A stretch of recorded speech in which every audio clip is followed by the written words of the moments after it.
I started to start out the presentation like this. Stop me if you've heard this one. A Christian, a Hindu, and a Muslim walk into a Baptist church. Because it's true. We did. That's the joke, the whole joke right there. Excuse me. Bangladesh is in a part of the world that's known as South Asia. So any moment now we may get a picture that has China. Excuse me. And then we'll have Pakistan, India, and Bangladesh. Up until 1971, okay, so there we have South Asia. You can see India. We could just do that. Mm-hmm. Okay. Here's a blow up of that. You can see Bangladesh in the pink. Bangladesh until 1971 was a part of Pakistan, but it was separated geographically from Pakistan by India. They fought a war of independence with Pakistan and won their independence in 1971. It's a very young country. It has about the same landmass as the state of Illinois. For a frame of reference, there are 18 million people living in Illinois. In the capital city of Bangladesh, Dhaka, there are 20 million people. There are 170 million people living in the country of Bangladesh. And a population of this size presents unique challenges, as you might imagine. The country was recently moved to developing nation status, and that's good for the country because it qualifies them for loan rates with other countries and bond rates, so that's good. It is a country with a unique set of challenges and with remarkable potential. So I'd like to tell you a little bit about how I got to Bangladesh. It was an airplane. I was asked to speak at a conference called the Global Summit for Education in Dhaka, Bangladesh. It was the first international conference in Bangladesh. It was a beautiful facility, as you can see. And at this conference, there were presentations that were done on teaching strategies. That's actually my wife working with students from Nepal and Bangladesh on stage demonstrating how to use games in learning. But beyond presentations, there were cultural events and exchanges, and awards were given. That's me receiving an award from Mr. Biplab. But it was an excellent opportunity for me to reconnect with some of our students. So these were all students that had studied at Winthrop who were in Bangladesh. There were people from Vietnam, from Turkey, from Russia, from Ukraine, Cambodia. So it was a great chance to reconnect. But I had a unique opportunity, and that was to get out of the hotel and to see the city of Dhaka. To move from the hotel to Mr. Biplab's school, Notre Dame College, is about 12 miles. It took us 2.5 hours. So traffic is really interesting. These are city buses, but they're privately owned. So you make more money by having more riders. The scrapes you see on the side are the buses scraping each other, competing to get to bus stops for passengers.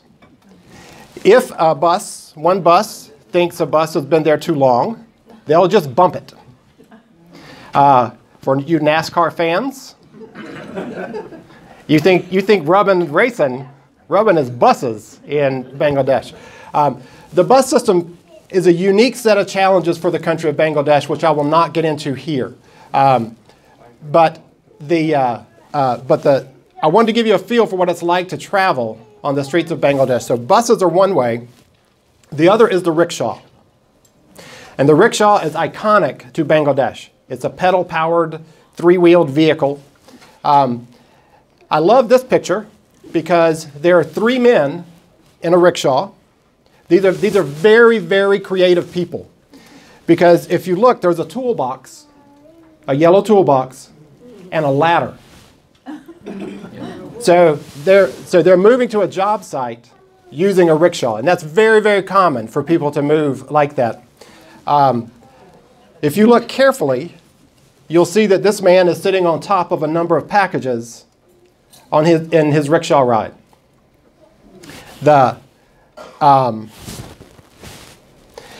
This is one of my favorite pictures. I told Biplab and Ali about this picture. I can't move. Yeah, you can. I just snapped this picture on the street. But if you look carefully, everybody in that picture is looking at the camera. The rickshaw drivers in the front and the back. The woman with the headscarf. Even this elegantly dressed woman in white who looks like maybe she should not be seeing the first American on the street ever. It's a very unusual thing for the people of Bangladesh to see an American on the street. And I think that picture sort of gives you an idea of what that's like. But we had the opportunity to go to schools and to meet students. And we found the students to be incredibly bright and engaging, intelligent, and energetic. Mr. Ali and Mr. Biplop will speak to you. They speak English very well. They speak English with an accent. Their students do not. Their students could be from Cleveland. It's stunning to me how good their English is. There are reasons for that. They start studying in first grade. They have access now to the internet, to YouTube, to places where they can hear native speakers that Mr. Ali's generation did not have. So there are advantages to that. Which is one of the reasons why I thought they would make excellent candidates to come to the United States and study. Mr. Biplop can talk more about that at his school. This is a classroom that we visited. Was this a chemistry class, Mr. Biplop? Yep. And how many students? 125. 125 students in a chemistry class, in a high school chemistry classroom. This is Notre Dame. It's called College. College is 11th and 12th grade in Bangladesh, and then you would go to university after college. But that's 145 students, and that's a small class.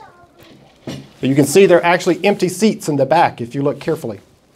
In the next picture, you can see students sitting three to a bench. These are incredibly engaged students and polite students and students who know that education is their future.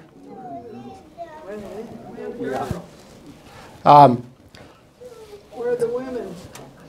I'm sorry? We also had the opportunity to get out of the schools and see some things. If you fly into the airport of Bangladesh, you can't just take a taxi. Somebody has to arrange a driver for you if you don't know how to travel. So we were very fortunate that somebody did that. But we went to a museum, and this young woman came up to my wife and spoke to her in excellent English and asked her if she could take a photo with her. And engaging with these young people in Bangladesh was the highlight of the trip, because you could see that Bangladesh is a country with unique challenges, to be sure, but with remarkable potential. But I don't want you to just think about challenges. I want you to see some of the color of Bangladesh. I'm sorry, I got ahead of myself. We were able to visit this place. It's called Panama City, and not many people get to go there. It's a colonial city that's about 350 years old. In the United States, we would be preserving this. Bangladesh doesn't really have the resources to put into that kind of preservation. But it is one of the most hauntingly beautiful places I have ever visited in my life. Just spectacular in its beauty. And there's this man on the left is working to preserve that to preserve that as a national treasure for Bangladesh. But now I want you to see some of the color of Bangladesh. These are some of the colorful scarves that women would wear. And I love this large stack of those scarves. This is a mural that was painted at a museum in Bangladesh. But if there's a single image that I took while I was there, it's this one. And I love this picture. Like most really great pictures, it was a complete accident. This is a young woman. She's carrying a chemistry textbook. She's in her school uniform. Her face is framed by the Bangladesh flag. The Bangladesh flag is green with a red circle on the interior. On the wall written beside her in Bangla is the phrase, "She can." She can. And to me, that is what I would like for you to remember about the country of Bangladesh, is that it is a country that has remarkable potential. Every country has its set of challenges, to be sure. Theirs are remarkably unique. But there are very good people in that country doing very good work to help move that country forward. And two of those people are here. And I would like to start with Mr. Biplab Kumar Depp. Mr. Biplab. Okay. Thank you for your nice presentation. Thank you.